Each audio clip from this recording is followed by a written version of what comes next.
This lecture will focus on principles and problems in implementing educational supervision as discussed by Kadushin and Harkness.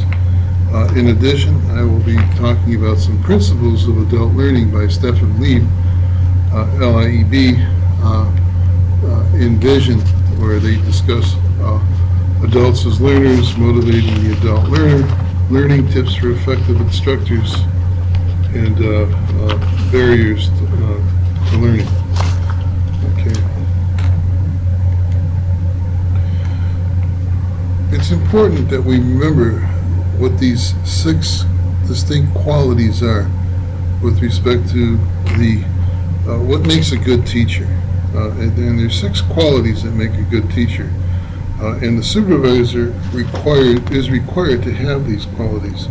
You need to be an expert in the knowledge of the field in which you are discussing, and you also need to be highly motivated to teach, a high level of teaching skills, capable of designing an effective learning program through supervision, enthusiastic about your cases and your nature of your work, and have the respect for and the confidence of your learners.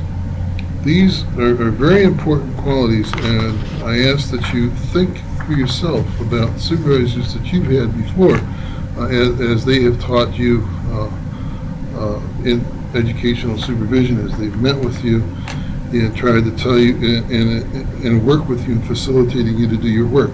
Do they have these qualities? Will you have these qualities?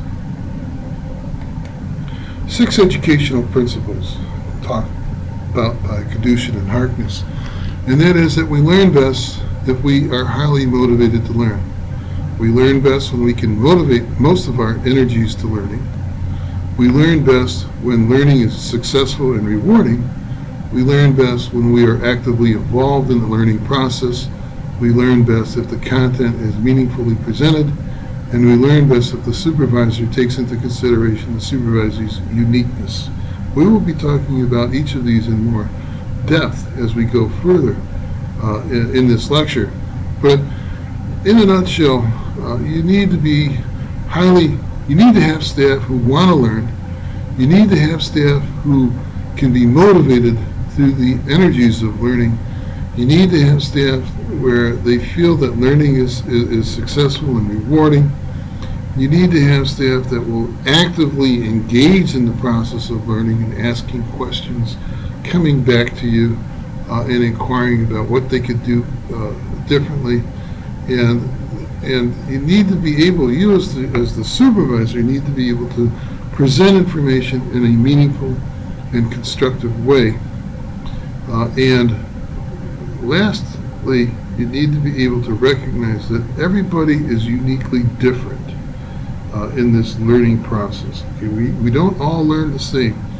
Some of us are visual, some of us are audio, some of us are very concrete thinkers, some of us are conceptual thinkers. We need to be able to understand, those different kinds of differences.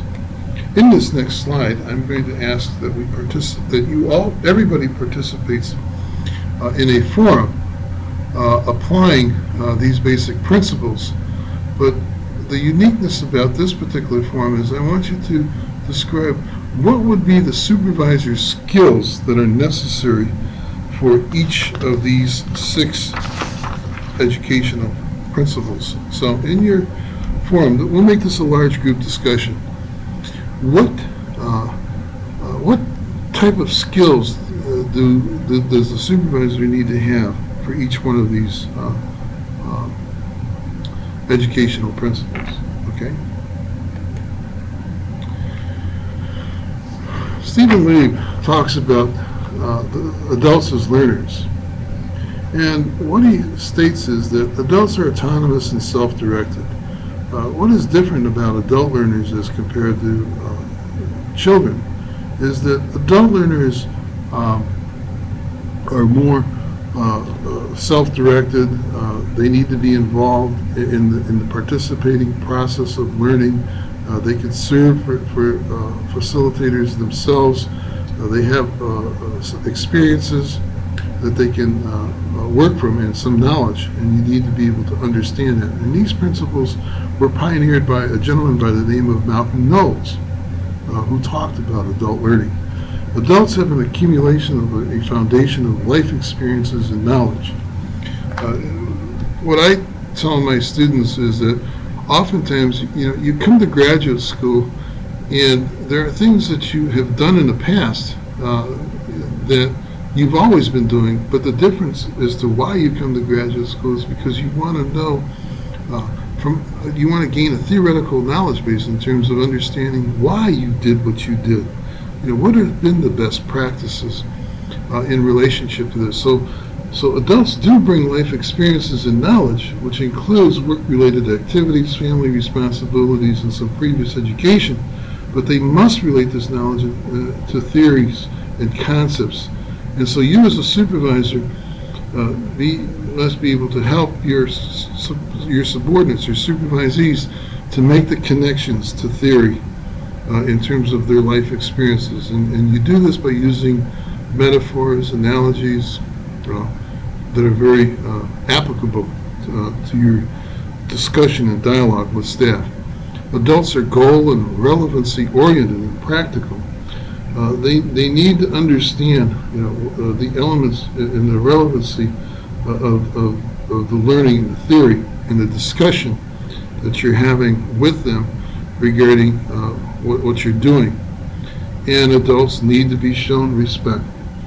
They need to be able to know that they are respected and that you acknowledge that they have this wealth of experience and that they bring something to the table in terms of their own experiences, and you as a supervisor are helping them make these connections.